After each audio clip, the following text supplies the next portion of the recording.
सबसे पहले शुरू करते हैं पाषाण काल। जैसे इंडियन ज्योग्राफी पढ़े हम लोग पाषाण काल, पूरा पाषाण काल में क्या क्या है? पूरा पाषाण काल, मध्य पाषाण काल, नव पाषाण काल। पूरा पाषाण काल कहाँ है? दक्षिण बिहार में मुंगेर गया। और यहाँ क्या क्या मिला है? हस्त कुल्हाड़ी और चाकू खुरपी।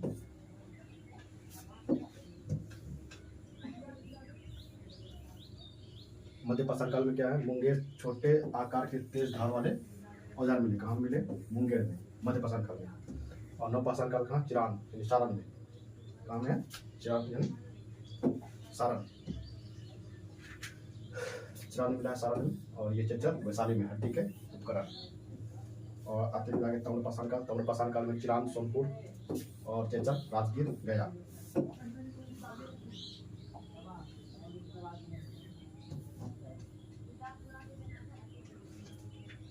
अब आते हैं कुछ फैक्ट हम लोग पढ़ते हैं। बिहार का प्रथम वर्णन सतपथ ब्राह्मण में क्या गया है? बिहार का सर्वप्रथम वर्णन किसमें क्या है? सतपथ ब्राह्मण में क्या है? उसके बाद ऋग्वेद में टिकट व्रत शब्द का प्रयोग किया गया है बिहार के लिए। और यजुर्वेद में विदेह राज्य का वर्णन किया गया है। ठीक है ना? क्या क्या है? बिहार का प्रथम वर्णन किसमें क्या है? सतपथ ब्राह्मण में क्या गया है? उसके बाद ऋग्वेद में टिकट शब्द का व्रत शब्द का प्रयोग किया गया है। ठीक है ना?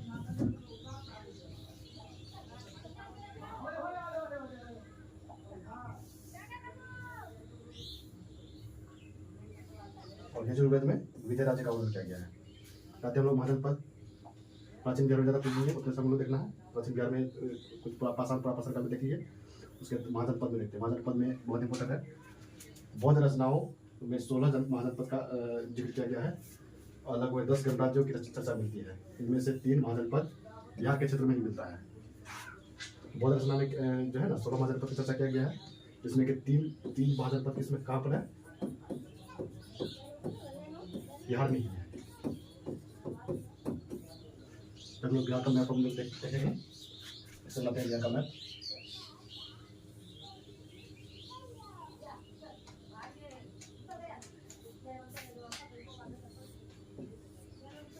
तो कहाँ क्षेत्र को देखा जाए तो महाजनपद का मगध महाजनपद सबसे पहले पटना गया नालंदा में। ये क्षेत्र पूर्व से पटना गया और नालंदा। जैसे देखिएगा ये पटना हो गया, गया हो गया, नालंदा हो गया। ये 3 क्षेत्र मगध महाजनपद मिलता है। अंग इसका राजधानी कहाँ है? गिरिब्रिज या राजगीर से राजधानी हो गया। अंग हो गया, अंग का राजधानी का चंपा। अंग क्षेत्र को भागलपुर और मुंगेर। भागलपुर और मुंगेर वाला क्षेत्र होंगे। इसकी राजधानी कहाँ? चंपा। कहाँ था? राजधानी कहाँ था? चंपा। और वज्जी संघ हो गया। वज्जी संघ तीसरा हो गया। राजधानी कहाँ? वैशाली। राजधानी कहाँ? वैशाली। वैशाली ये वाला क्षेत्र हो गया। ये वाला क्षेत्र हो गया वैशाली। 8 सदस्य और प्रथम गणराज्य था ये। कौन? वैशाली कौन था? प्रथम गणराज्य। यानी कि 2 हो गया दक्षिण बिहार में और 1 उत्तर बिहार में। आते और हम लोग पढ़ते हैं मगध महाजनपद के बारे में। मगध महाजनपद प्रारंभिक चर्चा महाभारत में किया गया इसका। और शासक कौन था? जरासंध। गंगा के ऊपर में विदेश क्षेत्र हो गया, दक्षिण में मगध राज्य हो गया। मगध राज्य में प्रवेश मगध राज्य में वंश कौन सा है? पहला हर्यक वंश हो गया, शिशुनाग वंश हो गया, नंद वंश हो गया। पहला कौन सा वंश हो गया? हर्यक वंश। हर्यक वंश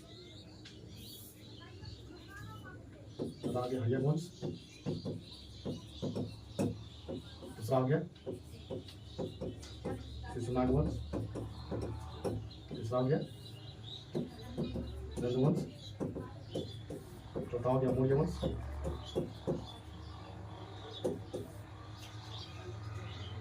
शुंग वंश। आगे और वंश देखेंगे हम लोग। सातवां वंश, सकल वंश क्या देखेंगे। सबसे पहले हर्यक वंश देखते हैं। हर्यक वंश कौन सा शासक है? बिंबिसार। पहला शासक कौन था? बिंबिसार। 544 से 492 ईसा पूर्व तक राज किया था बिंबिसार। युद्ध और कूटनीति में से मगध क्षेत्र का विस्तार किया था। ये महत्वाकांक्षी शासक था और राजनीतिक स्थिरता मजबूत था। और राजनीतिक स्थिरता मजबूत करने के लिए क्या किया? उसने विवाह का नीति अपनाया था। अवंती के शासक चंद्र प्रगोत महासेन के साथ अन्य युद्ध लड़ा था काशी।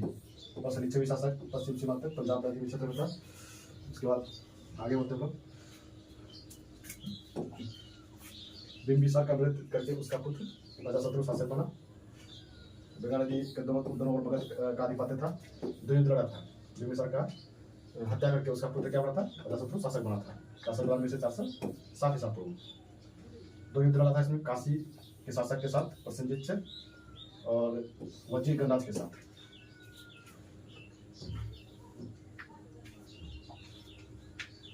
राजगीर की सुरक्षा है तो किलाबंदी कराई गई। पहली पोस्ट संगीति राजगीर में कराया गया था। अजातशत्रु के उत्तराधिकारी उदयभद्र या उदयीन बना। उदयीन पाटलिपुत्र को राजधानी बनाया गया और हर्यक वंश का अंतिम शासक राजक था। उसके बाद शिशुनाग वंश। शिशुनाग वंश प्रमुख शासक कौन था इसमें? शिशुनाग हो गया, राजधानी कौन था? वैशाली। और अवंती पर विजय प्राप्त किया था इसने। कलाशक वैशाली में द्वितीय पोस्ट संगीति किसी के समय होता है? कलाशक के समय में। शिशुनाग के पास कौन है? कलाशक। संस्थापक होता है शिशुनाग का ये शिशुनाग वंश का संस्थापक होता है शिशुनाग। उसके बाद नंदवंश। नंदवंश शासक कौन था? महापद्म नंद। कौन था? महापद्म नंद संस्थापक हो गया और एक रात की उपाधि धारण किया था। कलिंग पर विजय प्राप्त किया था।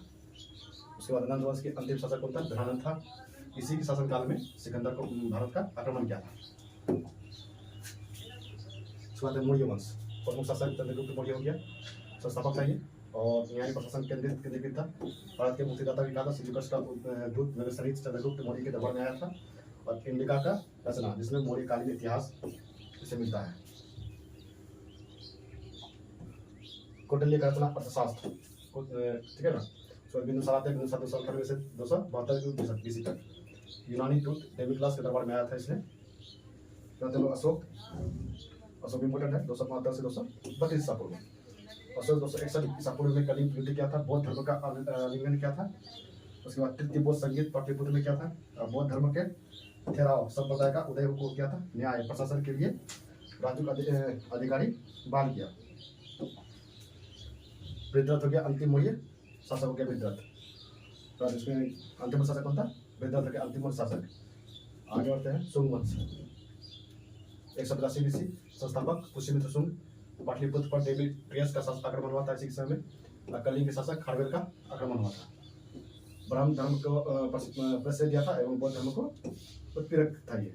पुष्यमित्र शुंग यवनों के आक्रमण को विफल किया था और विफल बनाया और अश्वमेध यज्ञ करवाया था।